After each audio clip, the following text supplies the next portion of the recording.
The letter arrived on a Tuesday in September 1883, smelling of expensive cologne and promising everything Beatrice Kimball had ever dreamed of: wealth, security, an escape from the suffocating confines of Boston society, where she had become nothing more than a charity case after her father's bank collapsed.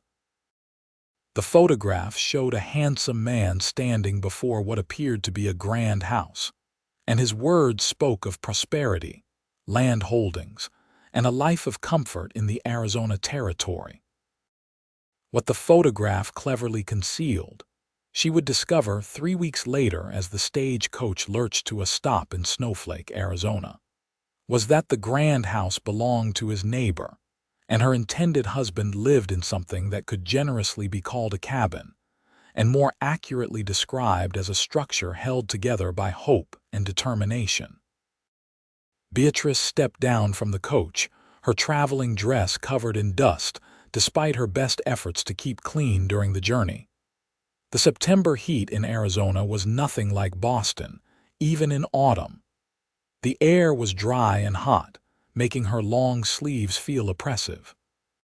She clutched her carpetbag and looked around the small town, searching for the man from the photograph. Snowflake was smaller than she had imagined, a collection of buildings that looked like they were still deciding whether to become a real town or blow away with the next dust storm.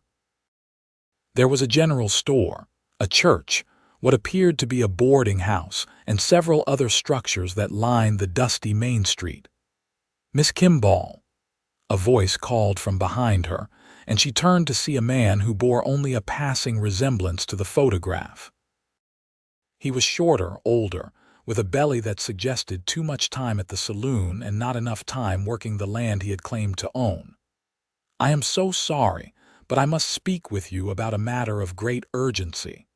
Her heart sank before he even continued. She had seen that look before, on the faces of her father's business associates when they came to explain why they could no longer help her family. "There has been a misunderstanding," the man said, removing his hat and wringing it between his hands. "You see, I may have exaggerated certain aspects of my situation. The truth is, I have recently become engaged to the daughter of the ranch owner I work for, and I cannot in good conscience proceed with our arrangement." Beatrice felt the blood drain from her face. She had sold everything she owned to pay for the journey west. She had no family left in Boston, no money for a return ticket, and now no husband waiting for her.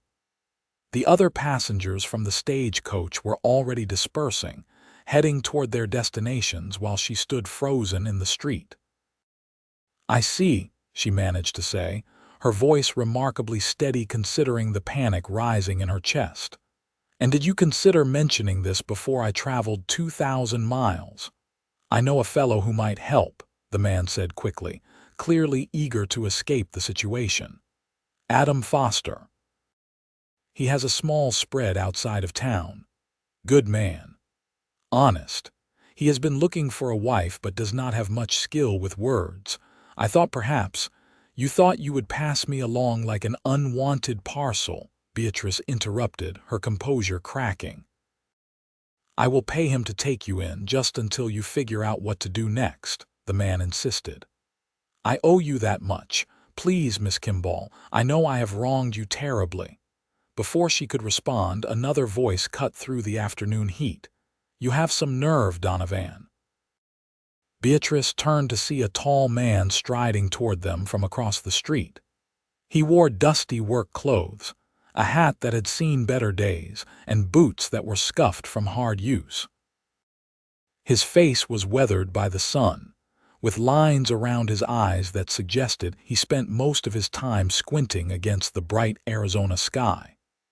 He was probably around 30 years old, with dark hair and eyes that were currently fixed on Donovan with an expression of disgust. "Adam, I was just about to come find you," Donovan said nervously. "I just bet you were." Adam Foster stopped beside Beatrice and touched the brim of his hat. "Madam, I apologize that your arrival in Snowflake has been marked by this fool's dishonesty." "You know about this?" Beatrice asked. "The whole town knows Donovan got himself engaged to the Miller girl 2 weeks ago. I suspect half the territory knows by now. What I did not know was that he had a mail-order bride arriving today." Adam turned back to Donovan. "You are lucky I am in a charitable mood, because what you have done to this lady is unconscionable." "I made a mistake," Donovan protested weakly. "You made several," Adam agreed. "Now get out of here before I decide charity is overrated."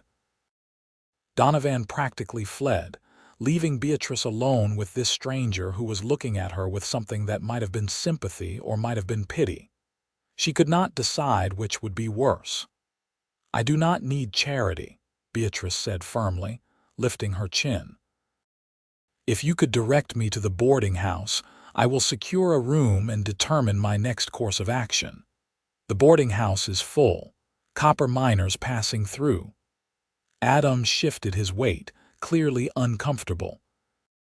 "Look, Miss Kimball, I do not want you to think I was in on Donovan's scheme, but I do have a proposition for you. I have had quite enough propositions for one day. I imagine you have."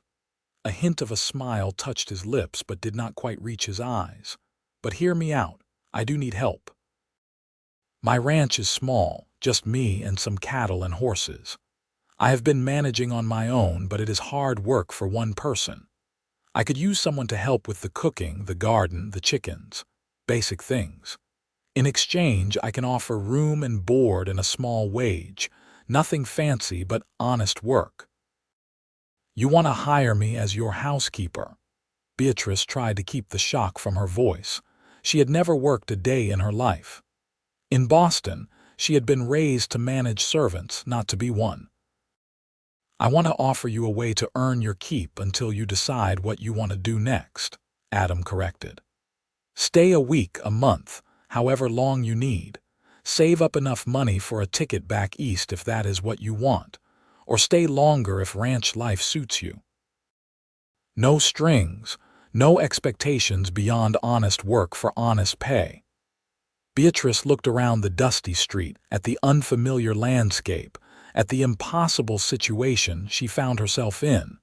She had no money, no prospects, and apparently no room at the boarding house. Pride was a luxury she could no longer afford. "Very well," she said. "I accept your offer, Mr. Foster." "Adam," he said, "no point in formality if we are going to be living under the same roof." "Beatrice." He picked up her trunk that had been unloaded from the stagecoach and hefted it easily onto his shoulder. "My wagon is this way. Fair warning, Miss Beatrice, my place is not much to look at, but it is honest shelter and the roof does not leak much." The wagon was exactly what she should have expected: functional, worn, pulled by two horses that looked as work-hardened as their owner. Adam loaded her trunk into the back and then offered his hand to help her up onto the bench seat. His palm was calloused and warm, his grip steady and impersonal. She settled onto the wooden seat, acutely aware that she was leaving town with a complete stranger, heading to a location she knew nothing about, with no one in the world who knew or cared where she was. As they pulled away from Snowflake, heading south along a dusty trail, Beatrice tried not to think about how different this was from what she had imagined. The landscape was beautiful in its own stark way, all red rock and scrub brush and endless sky, but it was so foreign from the green hills and ordered gardens of Boston that it might as well have been another planet. "How far is your ranch?" she asked, breaking the silence that had stretched between them. "About 5 miles. We should be there before sunset." "And you run it alone?" "Mostly. I have a couple of hands who come by during branding and roundup, but day to day it is just me." He kept his eyes on the trail ahead. "I bought the land 3 years ago. It is not much, but it is mine. No bank can take it. No partner can cheat me out of it.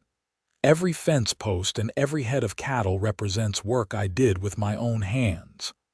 There was pride in his voice, and Beatrice found herself curious despite her circumstances.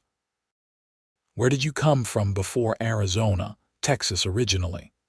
"Worked cattle drives for years, saved every penny. When I heard about land opening up in the territory, I figured it was time to put down roots." He glanced at her. "What about you? What made you answer Donovan's advertisement?" Beatrice hesitated, unused to sharing personal information with strangers, but something about the vast, empty landscape made confession easier. "My father owned a bank in Boston. When it failed, he took his own life. My mother had died years earlier. I had no siblings, no close family. The friends I thought I had disappeared quickly when the money was gone. I was facing the choice of becoming a governess or a companion to some elderly widow. When I saw the advertisement promising a new life out west, it seemed like an opportunity to start fresh. I am sorry about your father." "Thank you." She smoothed her skirt, focusing on the practical. "I should tell you that I have never done the kind of work you are hiring me for. I can manage a household and direct servants, but I have never actually cooked a meal or tended chickens. Can you learn? I suppose I will have to." He nodded. "That is all I can ask." They rode in silence for a while longer, the sun beginning its descent toward the horizon, painting the sky in shades of orange and pink. The beauty of it caught Beatrice off guard. Boston had its charms, but she had never seen a sunset quite like this, unobstructed by buildings, stretching across the entire western sky like a painting. "There," Adam said, pointing ahead. Beatrice followed his gesture and felt her heart sink for the second time that day. The cabin was small, much smaller than she had imagined. It was made of rough-hewn logs with a stone chimney on one end. There was a small porch, a lean-to stable for the horses, a chicken coop, and what appeared to be a vegetable garden that had seen better days. Beyond the immediate buildings, she could see fencing stretching out toward distant hills, marking the boundaries of Adam's land. It was rustic. It was isolated. It was absolutely nothing like what she had been promised. "I know it is not impressive," Adam said quietly, "but it is clean and sturdy. The well water is good. The land supports the cattle. It is a simple life, but it is an honest one." Beatrice forced herself to nod. "It is fine." But it was not fine. As Adam helped her down from the wagon and carried her trunk inside, the full reality of her situation crashed over her. The cabin consisted of one main room with a fireplace, a rough wooden table and chairs, a kitchen area with a cast iron stove, and a sleeping area separated by a curtain. There was a small loft overhead that appeared to hold supplies. "You will take the main sleeping area," Adam said, setting her trunk down. "I will move my things to the loft. There is a screen you can put up for privacy when you want to change. The necessary is out back. I haul water from the well each morning. Chickens need to be fed and eggs collected daily. Garden needs tending. Cooking is basic beans, bacon, bread when we have it. I am not picky." Beatrice stood in the center of the small cabin, her fine traveling dress ridiculous in these surroundings, and felt tears prick her eyes. She blinked them back furiously. She had not cried when her father died, had not cried when she sold her mother's jewelry, had not cried during the long journey west. She would not cry now. "I understand," she said, her voice tight. Adam studied her for a moment, and she thought she saw understanding in his eyes. "It is a lot to take in. Why do not you rest for a bit while I tend to the horses? We can sort out the details tomorrow." After he left, Beatrice sank down onto the edge of the bed, a simple frame with a corn husk mattress and rough blankets. She looked around the cabin at the life she had somehow stumbled into, and tried to imagine her friends from Boston seeing her now. They would be horrified. She was horrified. But she was also here, with no other options, and feeling sorry for herself would not change anything. She stood up, removed her hat and gloves, and began unpacking her trunk. Most of her dresses were impractical for ranch life, designed for social calls and evening parties that would never happen here.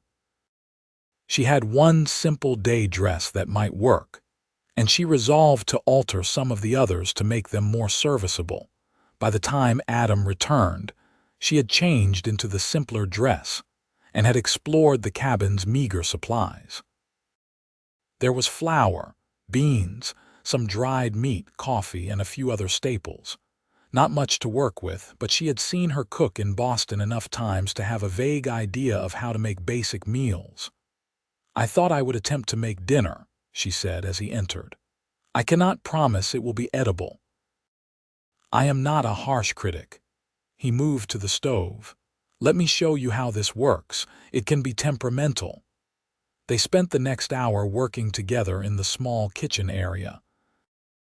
Adam showed her how to manage the fire in the stove, how to prepare coffee using the battered pot, how to fry bacon and make a simple pan bread. He was patient when she fumbled with the unfamiliar tasks, his instructions clear and without condescension. "You are better at this than you think," he said as they sat down to eat at the rough table. "Just needs practice." The food was edible if not impressive. The coffee was too strong but drinkable. They ate in awkward silence, two strangers thrown together by circumstance, each uncertain how to navigate this unusual arrangement. "I want to be clear about the sleeping arrangements," Adam said finally. "I meant what I said about the loft. I will not bother you. You have my word on that." "Thank you." Beatrice met his eyes. "And thank you for helping me today. You did not have to." "Yes, I did. Leaving you stranded would have been wrong." He finished his coffee. "For what it is worth, I am sorry Donovan treated you so poorly. You deserved better." That night, lying in the unfamiliar bed while Adam settled into the loft overhead, Beatrice stared at the dark ceiling and wondered what she had gotten herself into. The sounds were all wrong. No city noises, no carriages in the street, no voices of neighbors. Just the wind, the occasional call of a coyote in the distance, and the creaking of the cabin as it settled. She had expected a mansion and found a cabin. She had expected a wealthy husband and found herself a housekeeper.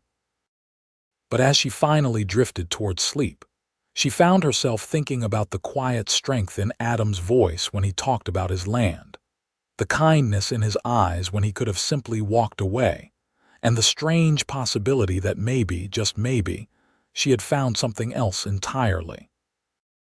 The rooster woke her before dawn, and Beatrice lay confused for a moment before remembering where she was.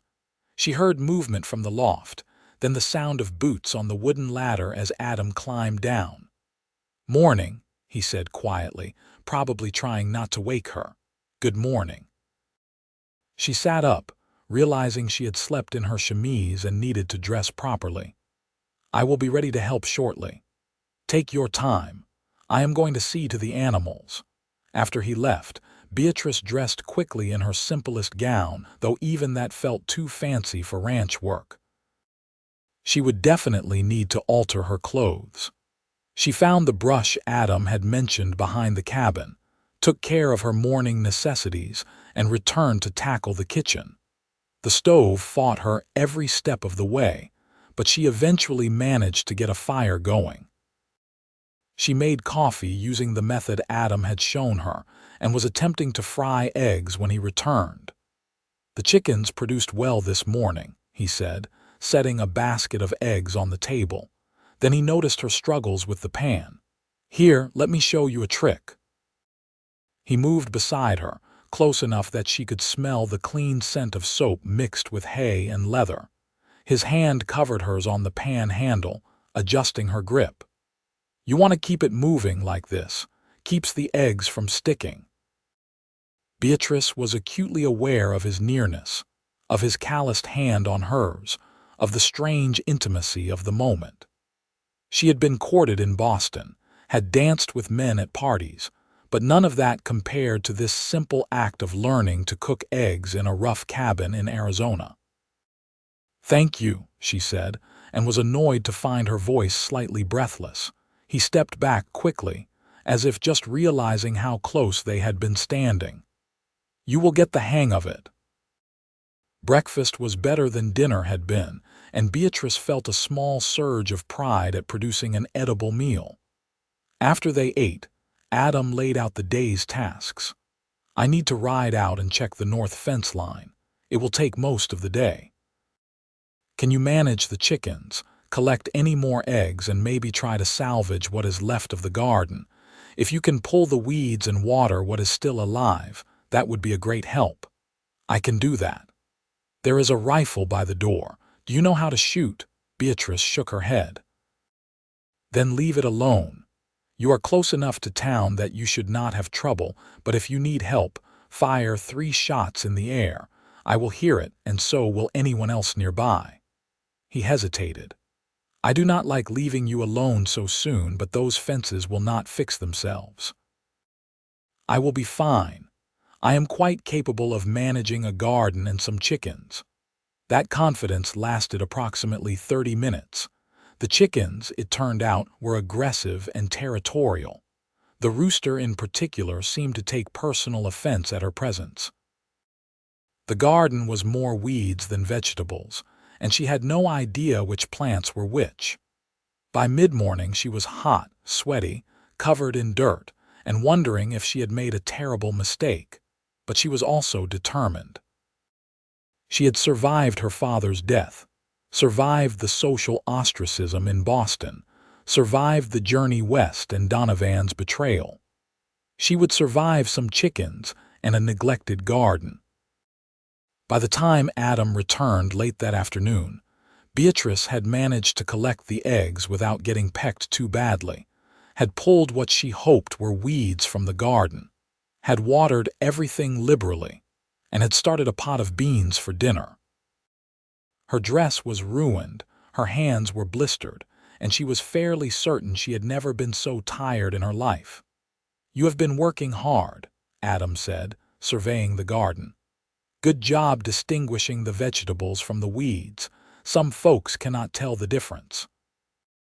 "Some of those plants fought back," Beatrice said ruefully, showing him a scratch on her arm from a particularly thorny weed. "Sit down. Let me get something for that." He disappeared into the cabin and returned with a small tin. "This will help it heal clean." As he gently applied the salve to her scratch, Beatrice studied him. His hands were gentle despite their roughness, his touch careful. When he looked up and caught her watching, something passed between them, a moment of connection that neither acknowledged but both felt. "Thank you," she said softly. "You did good work today. I know this is not what you signed up for." "No," she admitted, "but perhaps that is not entirely a bad thing." Over the following weeks, a routine developed. Adam would rise before dawn to tend the animals and ride out to work the ranch. Beatrice would manage the house, the garden, and the chickens, slowly becoming more competent at tasks that had seemed impossible at first. Her hands grew calloused, her skin tanned despite her efforts to stay covered, and her fancy dresses were altered into practical work clothes.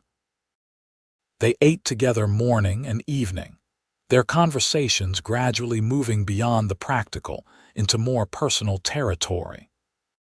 She learned that Adam had lost his parents to fever when he was young, that he had learned the cattle trade from a kind ranch owner in Texas who had taken him in, that he dreamed of eventually expanding his holdings and building a real house.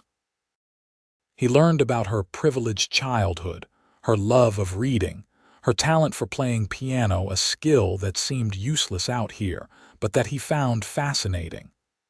"I have never heard piano music," he admitted one evening as they sat on the porch watching the sunset. "Not real playing, just the saloon girls pounding out tunes. It is beautiful when done well. My mother was an accomplished player. She taught me." Beatrice felt the familiar pang of loss. I miss it sometimes. What do you miss most about Boston? She considered the question. A month ago, she would have said everything. Now, sitting on this rough porch with this quiet man, watching the spectacular colors paint the sky, her answer surprised her. Less than I expected, she said honestly. I thought I would miss the society, the culture, the convenience. But most of that was hollow, pretty on the surface but empty underneath. She glanced at him. What do you miss about Texas? The people sometimes. Ranch life there was more communal. Here it is isolated. I knew that when I came, wanted it even. But there are days when I miss having someone to talk to. He paused. It has been nice having you here. It has been nice being here. The words surprised her with their truth. Their eyes met, and Beatrice felt something shift between them. It was more than gratitude, more than friendship, something that made her heart beat faster and her breath catch. Adam looked away first, clearing his throat. I should check on the horses before dark. He stood and walked toward the stable, leaving Beatrice on the porch with her thoughts whirling. She had not come west looking for love, certainly had not expected to find it in a cowboy who lived in a cabin and worked from dawn to dusk. But somewhere between learning to cook and conquering the chickens and working beside Adam to repair a fence, something had changed. She was falling for him. The realization should have terrified her, but instead it felt like the first true thing she had felt in a very long time. The next day, Adam rode into town for supplies and returned with a package that he handed to Beatrice almost shyly. "What is this?" she asked. "Open it." Inside was fabric, not practical cotton for work clothes, but beautiful blue silk that shimmered in the light. "Adam, I cannot accept this. It must have cost." "I wanted you to have something pretty," he interrupted. "You work so hard and all your nice dresses are being cut up into work clothes. I thought maybe you could make something special for yourself." Beatrice felt tears sting her eyes. It was such a thoughtful gesture, so unexpected from this quiet man who spoke more with actions than words. "Thank you," she whispered. "This is the kindest thing anyone has done for me in a long time. You deserve kindness, Beatrice." His voice was rough with emotion. "You deserve a lot more than cooking and cleaning in a run-down cabin. Maybe I am exactly where I am supposed to be." He looked at her then with such intensity that she felt it in her bones. "I need to tell you something. When Donovan suggested I take you in, I agreed partly because it was the right thing to do, but also because I had seen you step off that stage and thought you were the most beautiful woman I had ever laid eyes on. These weeks with you have been the best of my life. I know you plan to save money and move on, maybe go back east, but I am asking you to consider staying, not as my housekeeper, as my wife." Beatrice's heart was pounding so hard she could hear it. "Adam, let me finish. I do not have much to offer. This cabin is small, the work is hard, and I cannot promise you the life you were raised for. But I can promise to work every day to make you happy, to build you a better house, to give you a life we create together. I love you, Beatrice. I think I have loved you since you lifted your chin at Donovan and refused to let him see how scared you were."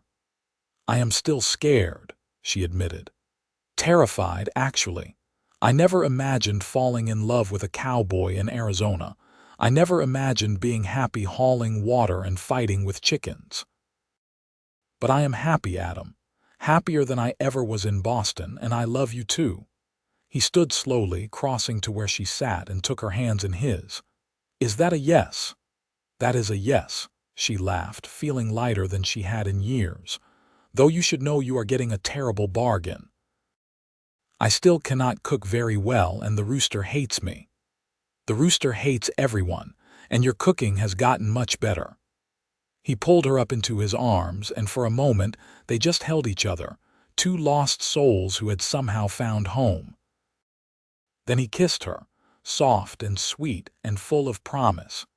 They were married 2 weeks later in the small church in Snowflake. The ceremony was simple, attended by a handful of ranchers and townspeople who had become friendly with Adam over the years. Beatrice wore a dress she made from the blue silk, and Adam wore his best shirt and a new vest he had bought for the occasion. When the preacher pronounced them man and wife, and Adam kissed her in front of their small congregation, Beatrice felt a joy she had not known was possible. The wedding night was gentle and careful, both of them nervous despite their feelings for each other. Adam treated her with such tenderness that Beatrice fell even more deeply in love. As they lay together afterward in the narrow bed that was now truly theirs, she traced patterns on his chest and marveled at the strange path that had brought her here. "You regret it?" Adam asked quietly. "Marrying me instead of whatever life you might have had, not for a single moment. Do you regret taking in a mail-order bride who was not even yours? Best decision I ever made." He kissed her forehead. "I am going to build you a proper house, Beatrice. It might take a few years, but I swear I will do it. I do not need a mansion, Adam. I need you. The rest we will figure out together." Life settled into a new rhythm. Beatrice was no longer the housekeeper but the wife, and somehow that changed everything and nothing. She still cooked and tended the garden and collected eggs, but now she also rode out with Adam sometimes to help with the cattle. He taught her to shoot, to ride better, to read the signs of changing weather. She taught him his letters more thoroughly. He could read and write, but had never had much schooling, and she enjoyed helping him improve. The first winter was hard. Snow came early to northern Arizona that year, and they were often trapped in the cabin for days at a time. But those days of forced togetherness only deepened their bond.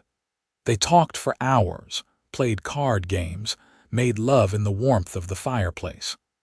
Beatrice read aloud from the few books she had brought from Boston, and Adam told stories of his cattle driving days. When spring came and the snow melted, they planted a larger garden together. Adam bought 2 pigs and talked about adding a milk cow. The ranch was slowly growing, and with it, their dreams for the future. In May, Beatrice realized she was pregnant. The discovery filled her with joy and terror in equal measure. The nearest doctor was in Snowflake, and she knew women died in childbirth all the time, especially out here where medical care was limited. When she told Adam, he swept her up in his arms and spun her around, then immediately set her down gently as if she might break. "Are you happy?" she asked. Happy does not begin to cover it. His eyes were bright. "Are you scared? Terrified? I will take care of you. We will get through this together." He was as good as his word. As her belly grew through the summer and into the fall, Adam took over the heavier chores and fussed over her constantly. He rode into town and spoke with the midwife who had delivered half the babies in the area, arranging for her to stay with them when Beatrice's time came. He drove Beatrice to distraction with his worry, but also made her feel cherished and loved. Their daughter was born in late January 1885, during a cold snap that had Adam pacing the main room while the midwife and 2 neighboring women attended Beatrice. The labor was long and difficult, and there were moments when Beatrice was sure she would not survive it. But finally, as dawn broke over the Arizona landscape, a baby's cry filled the cabin. "A girl," the midwife announced, placing the tiny, squalling infant in Beatrice's arms. A beautiful, healthy girl. Adam was allowed in then, and he knelt beside the bed with tears streaming down his face. "She is perfect. You are perfect. I love you so much." They named her Emma after Beatrice's mother. She had Adam's dark hair and Beatrice's blue eyes, and from the moment she entered the world, she commanded everyone's attention with her powerful lungs. The first months of parenthood were exhausting. Emma needed constant attention, and Beatrice was still recovering from the birth. Adam stepped up without complaint, learning to change diapers and walk the floor with a crying baby while Beatrice rested. They took turns getting up at night, both of them stumbling through days in a haze of exhaustion and overwhelming love. I had no idea something so small could be so much work, Adam said one morning as he rocked a fussy Emma while Beatrice prepared breakfast. She is worth it, though. Every minute. He looked down at his daughter with such tenderness that Beatrice felt her heart swell. This man who had been alone for so long now had a family, and he embraced the role with his whole heart. As Emma grew, so did the ranch. Adam hired a permanent hand named Charlie, a young man from Texas who was reliable and good with cattle. With the extra help, Adam was able to expand the herd and improve the property. He started building the new house he had promised, working on it in whatever spare time he could find. "It will take a while," he told Beatrice as they stood looking at the foundation he had laid. "But I meant what I said. I am going to give you a proper home." "You already did," she assured him, "but I will not lie and say I do not look forward to having more space." Emma's first birthday was celebrated with a small party that included the neighboring families who had become their friends. As Beatrice watched Adam play with their daughter, saw the joy on his face, she marveled again at the path her life had taken. If someone had told her 2 years ago that she would be happy living on an Arizona ranch, married to a cowboy, celebrating her daughter's birthday in a small cabin, she would have thought them insane. But here she was, more content than she had ever been in her privileged Boston life. That summer, a letter arrived from Boston, the first contact Beatrice had received from anyone in her old life since leaving. It was from a distant cousin she barely remembered, informing her that her father's estate had finally been settled. There were still substantial debts, but a small amount remained after everything was paid. The cousin wanted to know if Beatrice would like him to arrange for the money to be sent to her. "How much?" Adam asked when she showed him the letter. "About $500. Adam whistled softly. That was a substantial sum, enough to make a real difference to the ranch. "What do you want to do with it?" "It is our money, Adam. We should decide together." They talked late into the night, discussing possibilities. They could use it for livestock, for finishing the house faster, for saving against hard times. In the end, they decided to do something different. "I want to buy a piano," Beatrice said. "I know it is impractical and probably ridiculous, but I want Emma to learn to play. I want to bring that piece of my mother into this life we are building, and with what is left, we can put half toward the house and half into savings." Adam smiled. "Then we will buy a piano. I will write to the cousin tomorrow." It took months for the piano to arrive, shipped by rail and then brought by special wagon from the nearest rail station. It was a small upright, nothing like the grand piano Beatrice's mother had owned, but it was in tune and the keys were smooth under her fingers. The first time she played, sitting in the cabin with Emma toddling around and Adam listening from his chair, tears streamed down her face. The music filled the small space, bringing back memories of her mother and her childhood while simultaneously feeling like a bridge to this new life. "That is beautiful," Adam said quietly when she finished. "Play something else." She played for an hour, relearning pieces she had not touched in years, letting the music wash over them. Emma clapped her hands and bounced in delight, and Adam sat transfixed. "Thank you for this," Beatrice said. "I know it is an extravagance. You were right. Emma should know this part of you, this part of her grandmother, and it makes you happy. That is worth more than any number of cattle." The house was finished in the spring of 1887, just before Emma's second birthday. It was not a mansion by any stretch, but compared to the cabin it was palatial. It had 3 bedrooms, a real kitchen with a modern stove, a parlor where the piano could sit properly, and a dining room. There was even a small porch that wrapped around two sides. The day they moved in, carrying their belongings from the cabin to the new house, Beatrice felt like she was floating. Adam swept her up and carried her over the threshold, Emma giggling in her arms, and they stood together in their new home. "I promised you a house," Adam said.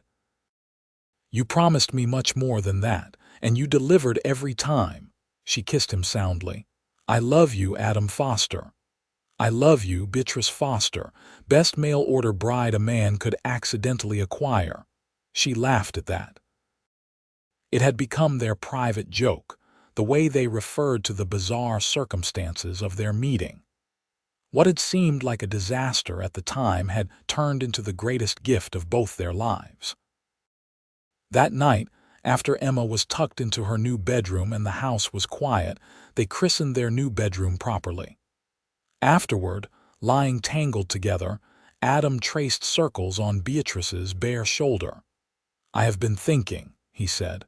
"What would you say to having another baby?" "I would say Emma has been asking for a brother or sister, even though she does not quite understand what that means." Beatrice turned to face him.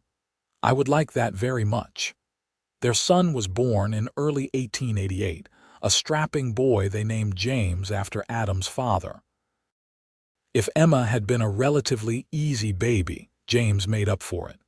He cried more, slept less, and kept them on their toes constantly. But he also had Adam's quick smile and a sweetness that melted everyone's heart. The ranch continued to prosper. Charlie proved himself invaluable, and eventually Adam hired another hand as well. They expanded the herd, added sheep for wool, and planted an orchard. Beatrice started selling eggs and vegetables in town, and her reputation as a piano teacher began to grow. Several families in Snowflake asked if she would teach their daughters, and soon she was giving lessons 2 days a week, contributing her own income to the household. Life was not perfect. There were hard winters, sick animals, crop failures, and all the challenges that came with ranching. But they faced everything together, their partnership growing stronger with each obstacle overcome. When Emma was 5 and James was 2, Beatrice discovered she was pregnant again.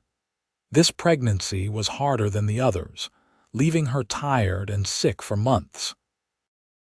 Adam worried constantly, but Beatrice was determined to see it through.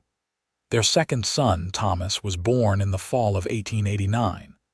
The labor was quick but intense, and Beatrice felt every one of her 30 years when it was over.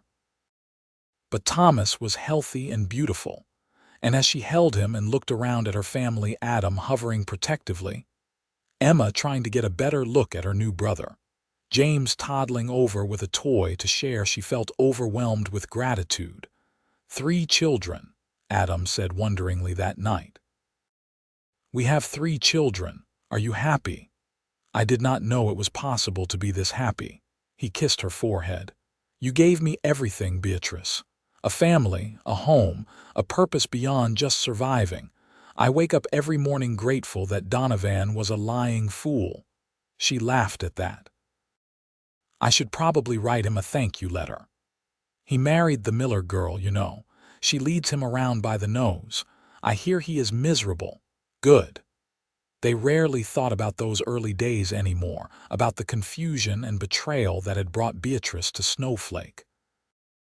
Those memories had faded, replaced by thousands of new ones, first steps and first words, long conversations on the porch, hard work and shared triumphs, quiet moments of connection and loud moments of laughter. The years flowed forward like a river. Emma grew into a smart, capable girl who could ride as well as her father and played piano like her mother.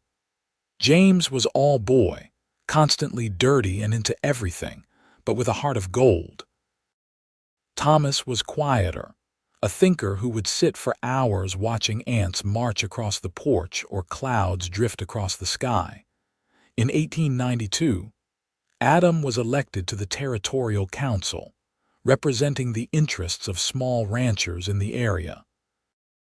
It meant he had to travel to the capital occasionally, but Beatrice managed the ranch in his absence with Charlie's help. She had become as skilled at ranching as she was at housekeeping, able to deliver a calf or mend a fence with confidence. That fall, tragedy struck when the cabin which they had been using for storage caught fire. They lost everything stored inside, including some of Beatrice's remaining items from Boston. As they stood watching the flames, Adam's arm around her waist, Beatrice felt surprisingly little grief. "That was the last piece of my old life," she said. "Are you sad?" She considered the question honestly. "No, that life does not fit anymore. I would not go back even if I could. Even though you expected a mansion and got a cabin, I got something better. I got love. I got you." He pulled her close, and they stood together as the cabin burned to the ground, the physical representation of where they had started consumed by fire, but the memories of falling in love within those walls forever preserved in their hearts. In 1895, Emma turned 10, and Beatrice taught her the first pieces her own mother had taught her. Watching her daughter's fingers dance across the keys, hearing the music that connected 3 generations of women, Beatrice felt the circle complete. Her mother had taught her, she was teaching Emma, and someday Emma would teach her own children. That summer, the family took a trip to Flagstaff, the longest journey the children had ever made. They saw the magnificent pines, experienced cooler weather, and stayed in a hotel, a novelty for all of them. On the journey back, James asked the question that had clearly been on his mind. "Papa, were you and Mama always in love?" Adam and Beatrice exchanged amused glances. "Not always," Adam said. "When your mother first arrived in Snowflake, she was supposed to marry a different man entirely." "What happened?" Emma asked, fascinated. So they told the story age-appropriate versions of it, about mistaken expectations and unexpected kindness, about learning to fall in love while learning to cook and tend chickens, about building a life together from nothing but hope and hard work. "So Mama thought she was getting a mansion but got a cabin instead," Emma clarified. "That is right," Beatrice confirmed.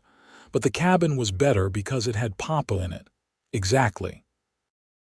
The children found this terribly romantic, and for days they acted out elaborate games about mail-order brides and cowboys and true love. "What have we done?" Adam asked with a laugh as they watched James gallantly rescue Emma from an imaginary villain. "We have made them sentimental." "Is that such a bad thing?" Beatrice asked. "The world could use more people who believe in love." As the 1890s progressed, Snowflake grew from a small settlement into a proper town.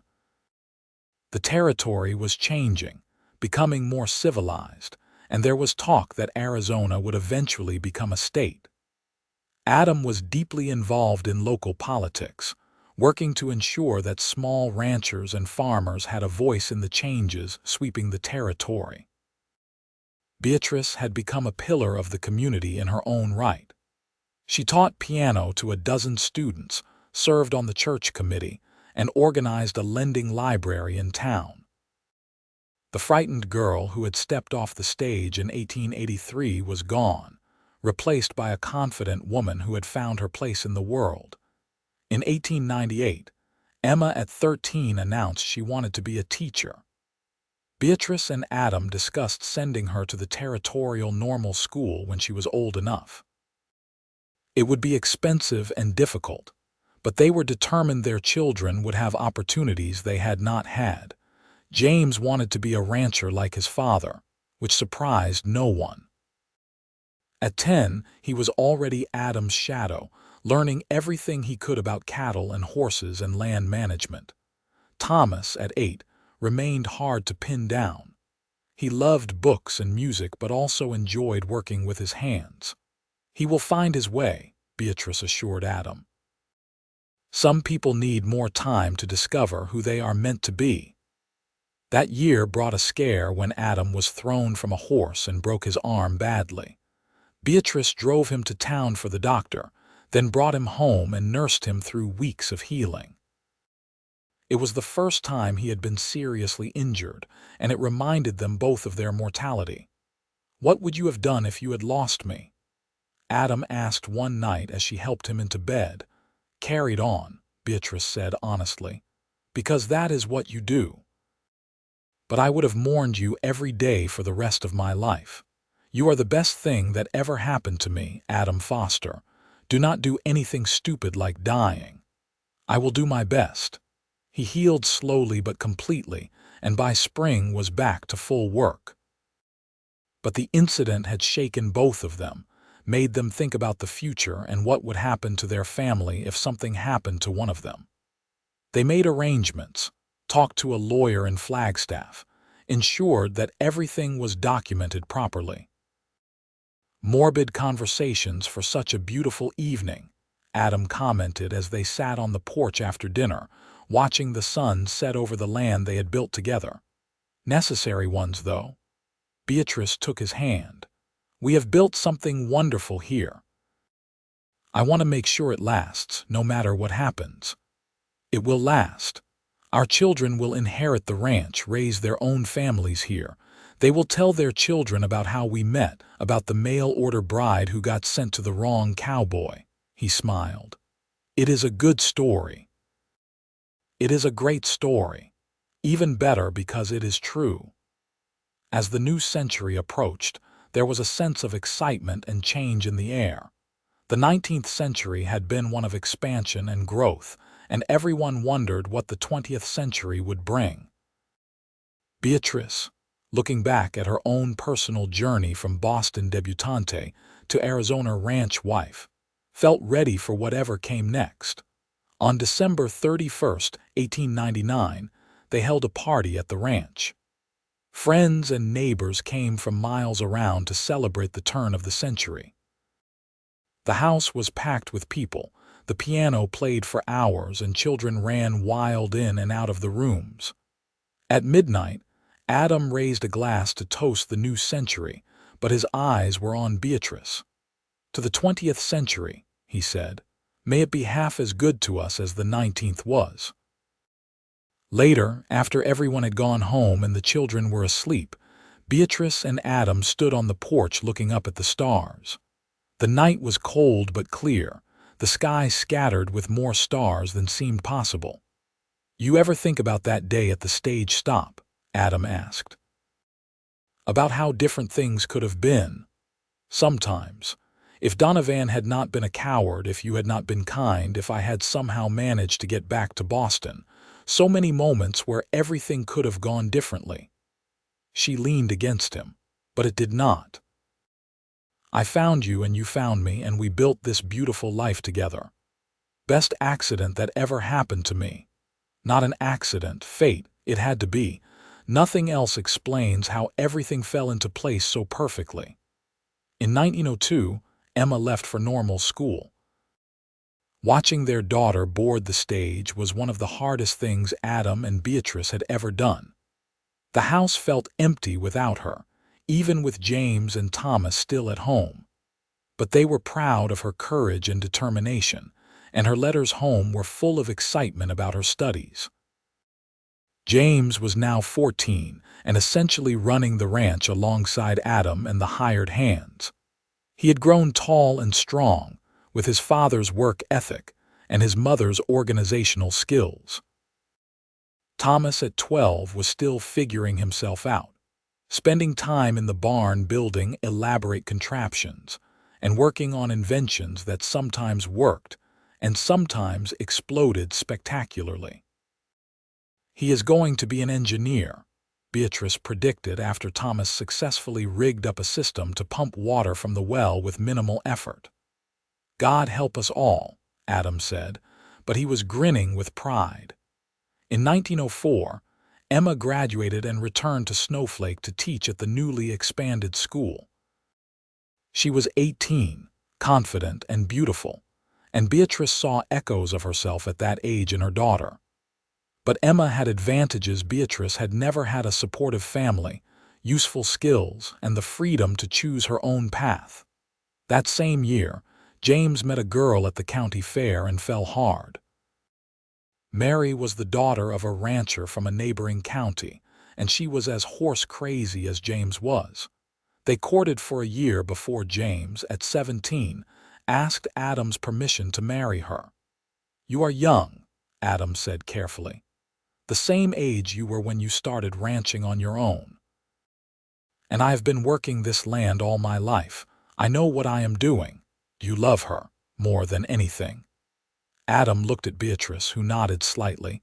"Then you have my blessing. But you wait until you are 18. Give yourselves one more year to be sure." James agreed, and he and Mary were married in the spring of 1906. It was a joyous wedding, held at the ranch with seemingly the entire territory in attendance. Watching her son marry, seeing him start his own family, Beatrice felt the passage of time acutely. Where had the years gone? It seemed like yesterday that she was stepping off the stage in Snowflake, terrified and alone. Now she was mother of the groom, a respected member of the community, a woman who had built a life far beyond what she had imagined possible. Adam must have read her thoughts, because he pulled her close during the reception and whispered, "We did good, didn't we? We did amazing." James and Mary built their own small house on the ranch property, joining the family operation. Mary was a hard worker and fit into the family seamlessly. Within a year, she was pregnant, and in 1907, Beatrice became a grandmother for the first time, holding her grandson, another James. Continuing the family tradition, Beatrice thought about her own mother, who had died too young to meet her granddaughter. She wished her mother could see what she had built, could know that the skills she taught Beatrice had been passed down to Emma and would be passed down again to this new generation. "He has your eyes," Adam said, looking over her shoulder at the baby. "And your stubborn chin, I suspect." Thomas graduated from high school in 1908 and shocked everyone by announcing he wanted to go to university to study engineering. It would mean leaving Arizona, going all the way to California, and spending years away from the family. It was a bigger leap than Emma's teaching school, and Beatrice found herself torn between pride and fear. "The world is getting bigger," Adam said as they discussed it. "Our children should be part of that. If Thomas wants to be an engineer, we should support him." So Thomas went to California, and the house felt even emptier. But he wrote regularly, full of enthusiasm for his classes and the new world he was discovering. Reading his letters, Beatrice realized their children had become exactly what she and Adam had hoped: independent, capable people ready to make their mark on the world. Emma married in 1909, choosing a lawyer from Flagstaff who had come to Snowflake on business and fallen in love with the piano-playing teacher. Samuel was a good man, steady and kind, and he clearly adored Emma. They settled in Flagstaff, where Emma continued to teach and Samuel built his practice. "Our nest is empty," Beatrice said after Emma's wedding. It was just her and Adam now, back where they had started, two people in a house built for a family.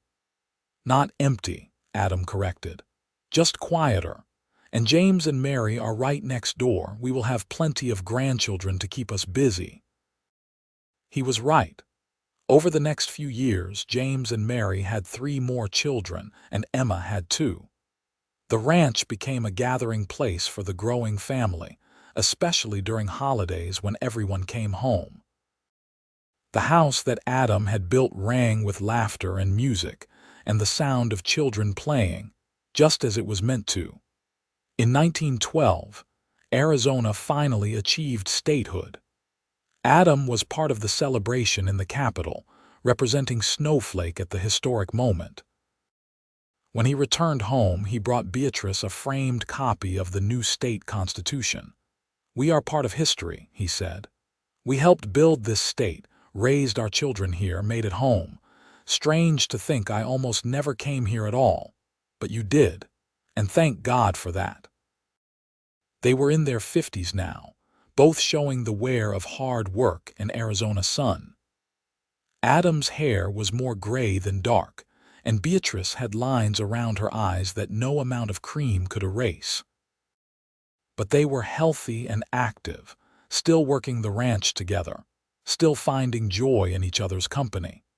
On their 30th wedding anniversary in 1915, their children threw them a party at the ranch.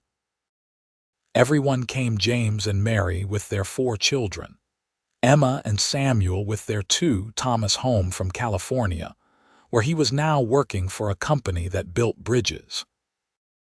There were also neighbors and friends, people who had known them for decades, who had watched them build their life together from nothing. During the party, Emma sat down at the piano and played the piece her grandmother had composed, the one Beatrice had taught her. The music flowed through the house, and Beatrice felt the presence of 3 generations: her mother who had taught her, herself who had taught Emma, and Emma's daughter who would learn next. "What are you thinking?"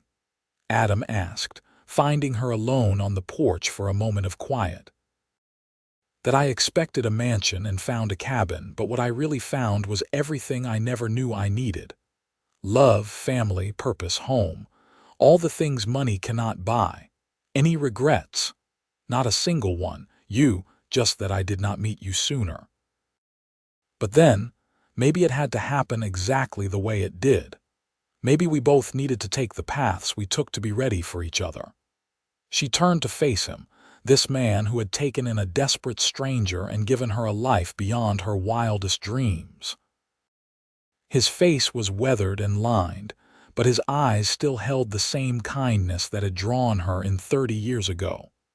"I love you, Adam Foster, more today than I did 30 years ago, and that is saying something. I love you, Beatrice Foster, my beautiful, unexpected, perfect wife."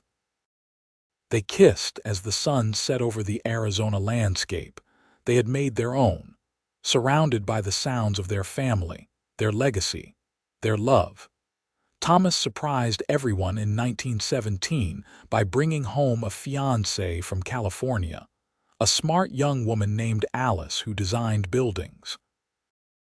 They married in San Francisco, but held a second celebration at the ranch so the Arizona family could participate.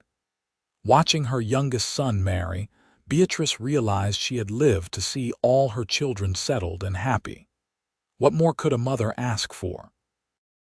The years continued to pass, bringing changes both large and small. The ranch prospered under James's management, with Adam gradually stepping back and letting his son take the lead. Emma's children showed musical talent, and Beatrice taught them piano just as she had taught their mother. Thomas and Alice had twin boys who were already showing signs of their father's engineering brilliance.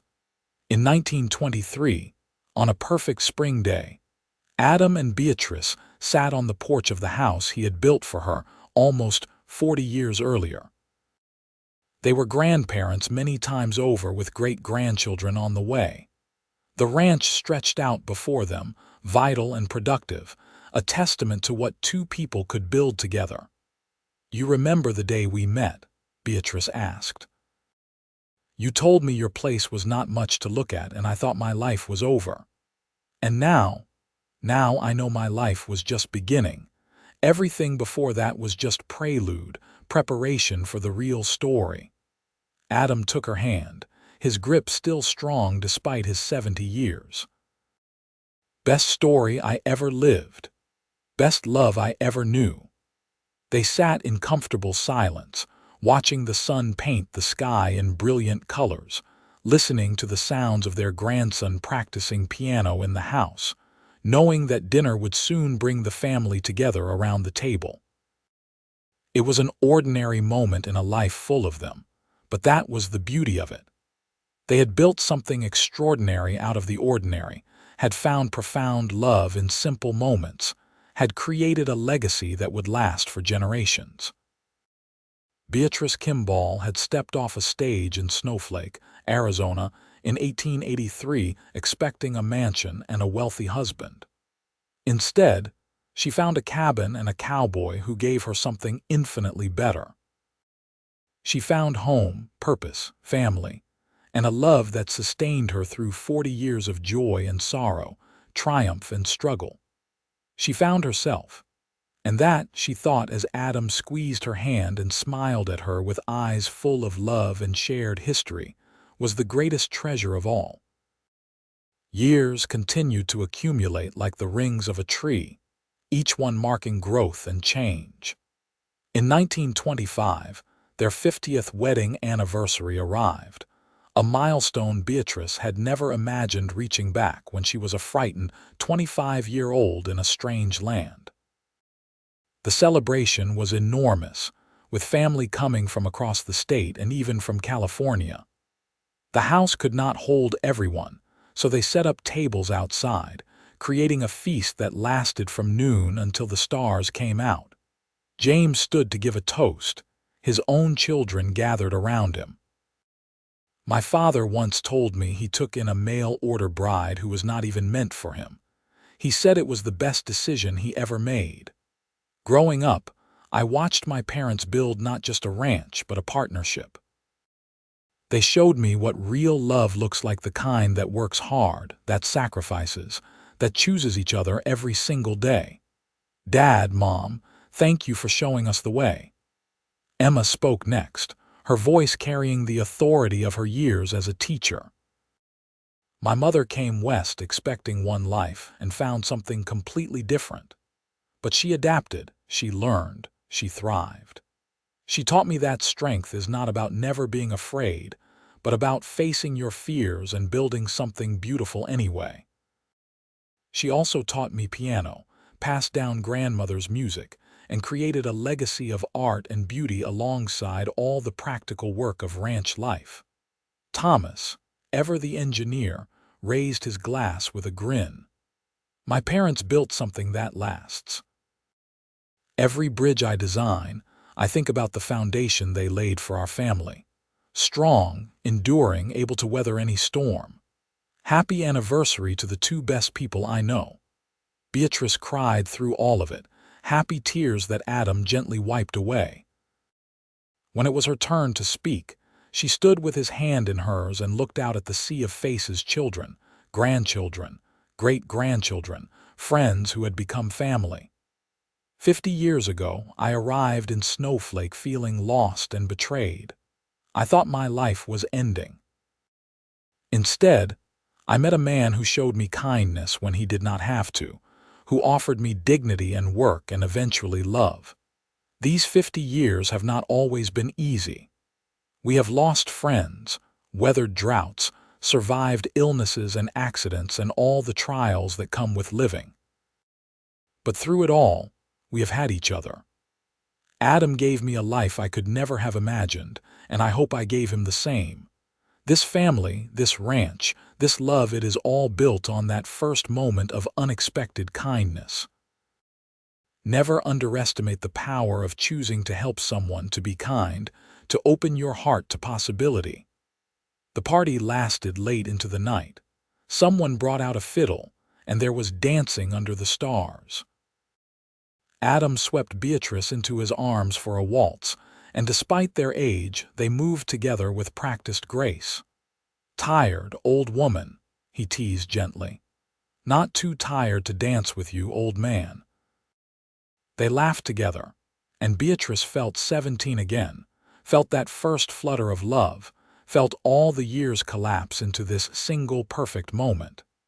As the 1920s moved toward the 1930s, age began to take its toll. Adam developed a persistent cough that worried everyone, though he insisted he was fine. Beatrice's hands began to ache with arthritis, making piano playing more difficult. They both moved slower, tired more easily, but their minds remained sharp, and their love for each other never wavered. In 1932, on a cold January morning, Adam did not wake up. He died in his sleep, peacefully with Beatrice beside him as he had been for 49 years. The doctor said it was his heart, that it had simply given out after 79 years of hard work. Beatrice was devastated. The world without Adam felt impossible, colorless, wrong. For days she barely functioned, and her children worried she might follow him out of grief. But slowly, with their support, she began to find her way through the darkness. "He would not want you to give up," Emma said gently, sitting with her mother in the parlor. "He would want you to keep living, to enjoy the family you built together. I know, it is just so hard without him." "I know, Mama, but you are strong. You have always been strong." Beatrice did survive, though part of her heart remained in the grave with Adam. She stayed on the ranch, living with James and Mary, helping with the great-grandchildren, teaching piano to yet another generation. She found comfort in routine, in family, in the land that held so many memories.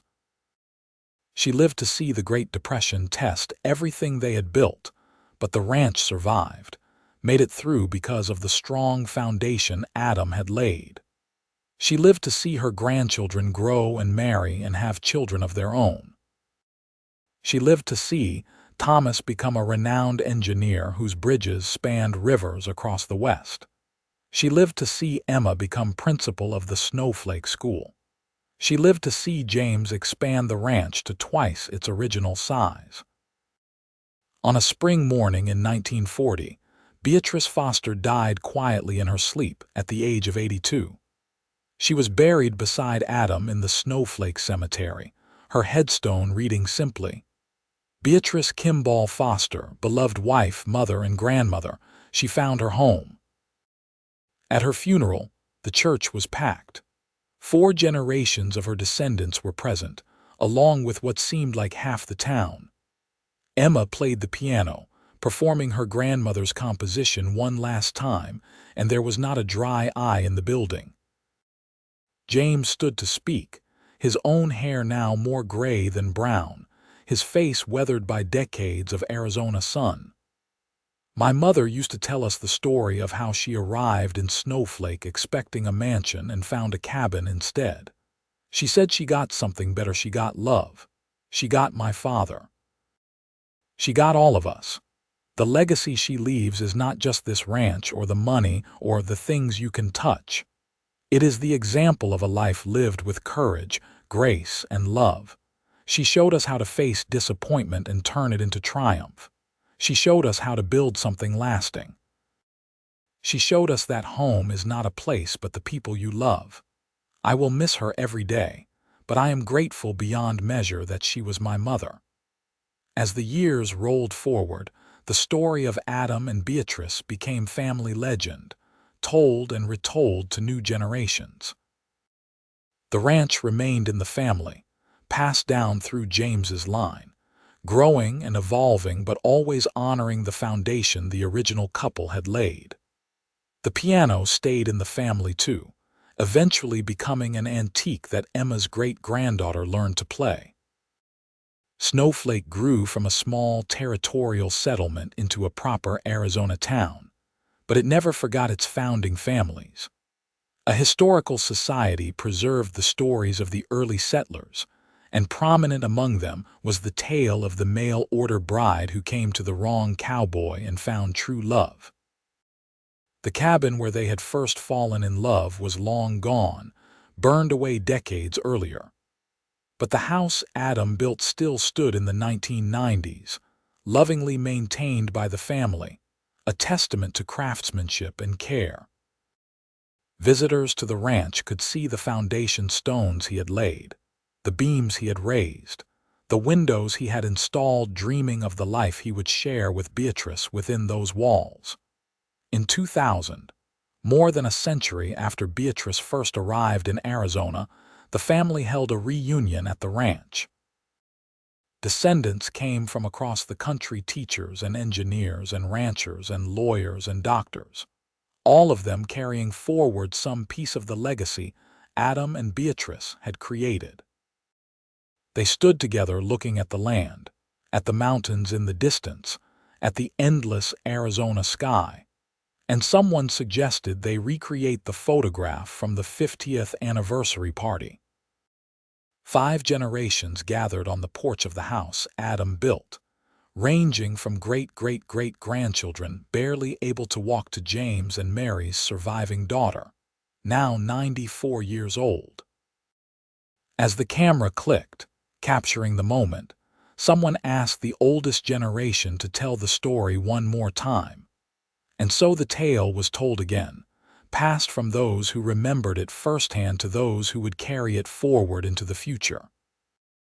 The story of a woman who expected a mansion but found a cabin, who expected wealth but found love, who expected an easy life but found something far more valuable, a partnership that lasted 50 years, and a legacy that would endure for centuries. The mail-order bride who came to the wrong cowboy had found exactly what she needed. She had found home. She had found purpose. She had found a love that transcended time and circumstance, that built something lasting, that proved the most valuable things in life cannot be bought or planned or expected. They can only be found, often in the most unexpected places, by people brave enough to take a chance on the unknown. As the sun set over the Arizona landscape that night, painting the sky in the same brilliant colors it had shown a century earlier, the family gathered shared a toast to Adam and Beatrice, to the cowboy and the mail-order bride, to the cabin that became a home, to the love that built an empire measured not in acres or cattle or money, but in children and grandchildren and great-grandchildren, in lessons learned and stories told, in a legacy of love that would never die. Their story had ended, but it would never truly be over. As long as the ranch stood, as long as the family gathered, as long as someone sat at that antique piano and played music that connected generations, Adam and Beatrice would live on.